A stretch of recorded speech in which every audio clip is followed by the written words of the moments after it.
Rekan-rekan, selamat datang kembali di channel saya, Amanah Raja.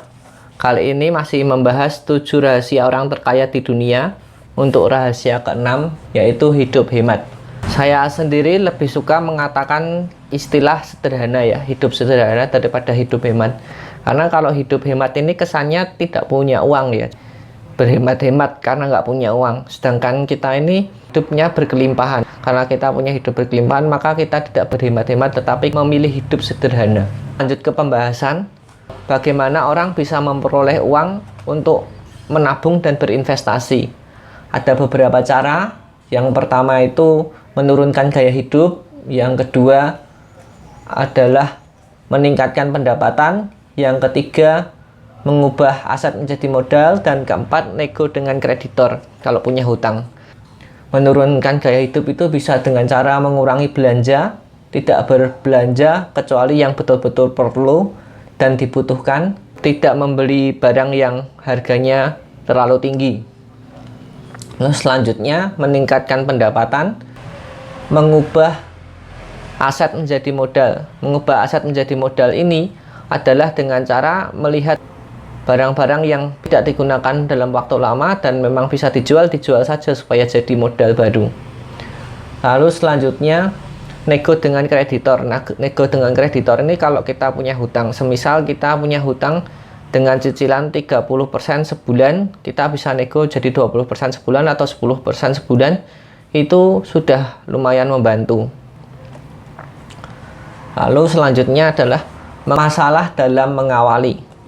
Masalah dalam mengawali ini bagaimana? Jadi orang kalau dari awal muda itu dia dapetin penghasilan, itu kan hidupnya sederhana. Setelah hidupnya sederhana, dia itu punya pendapatan meningkat, ternyata hidupnya itu tidak sederhana lagi, tetapi hidupnya meningkat pengeluarannya. Jadi semisal dia dulunya itu penghasilannya itu masih dasar, dia hidupnya sederhana. Tetapi setelah penghasilannya meningkat, ternyata gaya hidupnya meningkat. Setelah penghasilannya meningkat lagi, gaya hidupnya meningkat lagi. Dan akhirnya begitu terus sampai dia tua dan tidak memiliki tabungan hari tua. Setelah dicek mengapa tidak memiliki tabungan hari tua, oh karena uangnya habis untuk gaya hidup. Menghabiskan uang untuk mengikuti gaya hidup, akhirnya lupa untuk menabung. Nah, mengapa kita tidak menabung? Yaitu karena terbuai pemasaran dan berpikir bahwa uang dapat memberi kebahagiaan. Pertama itu terbuai pemasaran. Orang pemasaran kan pintar. Jadi mereka melihat, oh ini orang itu kira-kira membutuhkan apa. Oh dia membutuhkan kesenangan.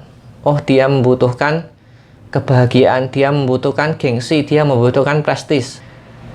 Kopi yang harusnya nilainya 5.000 dijual lah 50.000. Tapi caranya gimana? Disajikan di mall, diberi merek, diberikan logo, diberikan prestis dan sebagainya. Nah, karena orang itu beli prestis, beli gengsi, maka uangnya keluar. Karena terbujuk juga oleh pemasaran. Oleh karena itu, kita perlu hati-hati dengan setiap pemasaran yang datang kepada kita. Lalu yang selanjutnya, kita berpikir uang dapat memberi kebahagiaan. Uang dapat memberi kebahagiaan adalah jika saya minum kopi yang harganya 50.000, saya akan lebih berbahagia daripada minum kopi tubruk yang 5.000. Lalu kalau saya pembawa tas yang mereknya terkenal, akan lebih nyaman, lebih senang daripada saya menggunakan tas yang mereknya merek-merek lokal. Padahal belum tentu ya. Ada cerita pulang kampung malah perhiasannya itu dititipkan semua sama majikannya. Nah, sewaktu ditanya mengapa perhiasan ini dititipkan ke saya semua, bukankah biasanya kan orang-orang lain kan memakainya untuk pamer di kampung. Pembantu ini berkata, kalau saya yang pakai perhiasan asli pun dikira sebagai maspuhan. Tapi kalau ibu atau bapak yang pakai, maka perhiasan palsu pun dikira perhiasan asli. Karena itu orang itu bisa menyadari bahwa harga diri itu sebenarnya tidak ditentukan pada apa yang kita pakai, tetapi dari diri kita sendiri. Kebahagiaan pun juga sama. Bukan dari apa yang kita pakai dan kenakan, tetapi dari diri kita sendiri. Lalu selanjutnya, cara-cara sederhana untuk menabung. Cara sederhana untuk menabung adalah turunkan gaya hidup. Jadi menurunkan gaya hidup ini bisa dengan cara minum kopinya ya kopi tubruk aja, lalu beli tasnya ya tas lokal aja, lalu jika di toko ada diskon juga beli diskon, keanggotaan toko juga menggunakan keanggotaan toko, atau pergi ke pasar tradisional beli barang-barang di pasar tradisional, membeli obat-obat generik. Jadi obat generik ini di apotek itu ada dua obat generik sama obat non generik. Obat non generik itu biasanya bermerek dan harganya mahal, sedangkan obat generik itu harganya ringan, harganya 2 kali 3 kali lipat, bahkan sampai 10 kali lipat, padahal isinya dengan obat generik itu sama yang non generik. Selanjutnya adalah harga diri akan menghilang sebelum kejatuhan. Semisal kita kebanyakan beli barang-barang bermerek, kebanyakan hidup dengan gaya hidup yang tinggi. Nah, sewaktu pemasukan kita ini cukup untuk menghidupi gaya hidup kita, tidak ada masalah ya. Tetapi kalau tiba-tiba pemasukan kita ini menurun, ada sesuatu hal yang menyebabkan tidak mendapat pemasukan sama sekali, sedangkan gaya hidup kita masih gaya hidup yang tinggi, maka kita akan benar-benar jatuh. Tetapi kita ada prinsip bahwa harga diri itu menghilang sebelum kejatuhan. Jadi kalau kita mau hidup sederhana, sebenarnya kita juga mengurangi potensi untuk jatuh. Prinsipnya adalah lawan dari kata sederhana itu boros. Jadi boros itu adalah berfoya-foya, membeli barang yang tidak diperlukan, atau membeli barang dengan nilai yang tinggi sekali dan berlebih-lebihan serta mewah. Padahal kita mengetahui bahwa orang-orang yang kaya itu biasanya mereka itu sederhana hidupnya.